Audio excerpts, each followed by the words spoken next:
Okay, so if you ever have a large log splitter, this is a 22-ton log splitter.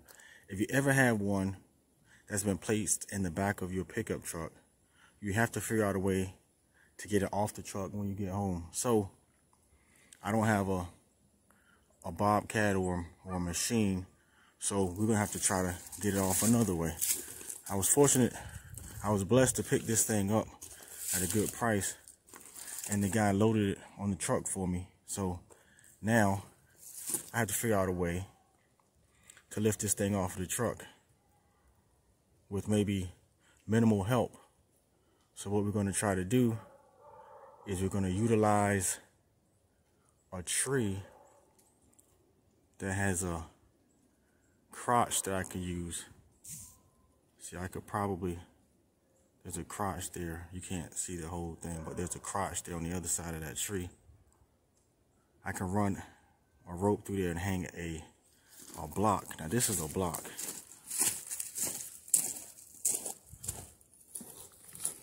It's used for tree work. Usually it's a pulley, basically a super strong pulley, and this here is rigging rope, 3/4 inch rope, super strong, maybe 18,000 pounds. This thing could take. So you want to use like 10% of that. So you kind of want to stay under a few thousand pounds or 1,000 pounds. You're never really going to be dropping off 1,000 pound. You know, this is for shock loading. This thing is capable of withstanding shock loads where you just drop something and it has to catch it quickly. But at any rate, it has instructions on it. You need to read those for yourself. See that? Now that's just for the block. Anyways, that's not the point. The point is I'm going to use this rope to hold the block. I'm going to run this white rope through the pulley and anchor it to another tree. And then I'm going to use my come along. This is a rope come along, mast down rope puller, and it's going to pull the rope. So I'm going to be able to hopefully be able to lift this log splitter off of the back of the truck, suspend it, and then gradually let it down to the ground so that I can work on it, put tires on it, and everything else I have to do. So that's what we're going to try to do today. Okay, so I have installed the block. So the block is there.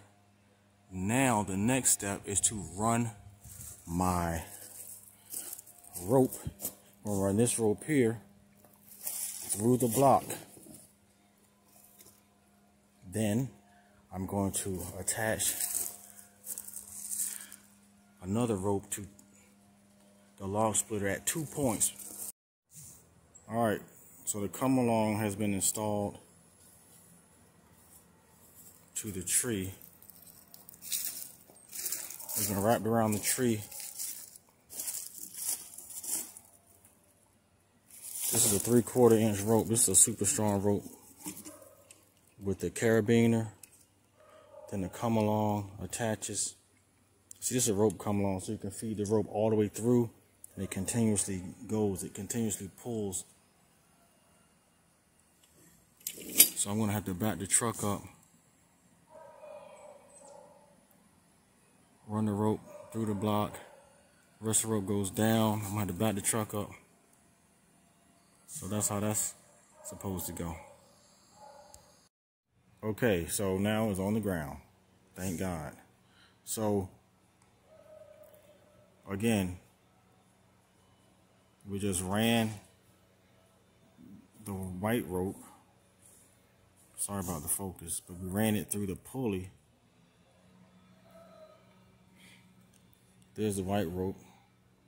This is good rope. You can get it from arbor stores, online. And I also use that blue rope. And that is also a rigging rope they use for arborist applications. And the knots as well, I use arborist knots. That's a running bowline right there.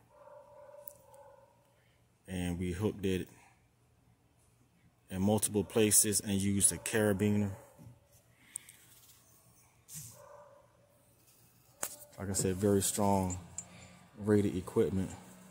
Not necessarily maybe what it's intended for, but it is for lifting and supporting things. So here's a carabiner I got.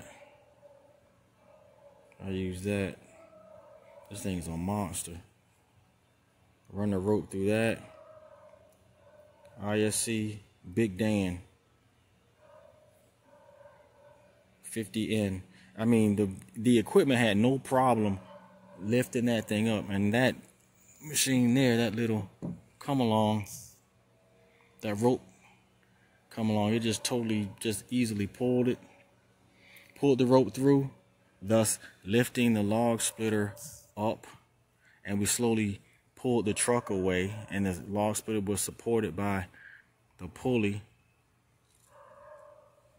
and anchored there with your rope come along. And that was no problem. So if you ever have a log splitter or a big piece of equipment that's in the back of your truck and you need to get it out, you might need to consult somebody else, not me. But I'm just showing you what we did, because I had the equipment already and I know a little bit about using these blocks and using my rope come along. So I'm not recommending you try this, but this is what I did. So I hope it was somewhat entertaining. Have a nice day. Thanks for watching. And by the way, like and subscribe. So if I post anything else, maybe about fishing, working out, could be about anything. And so you can get notifications. So thanks for watching. Have a good one.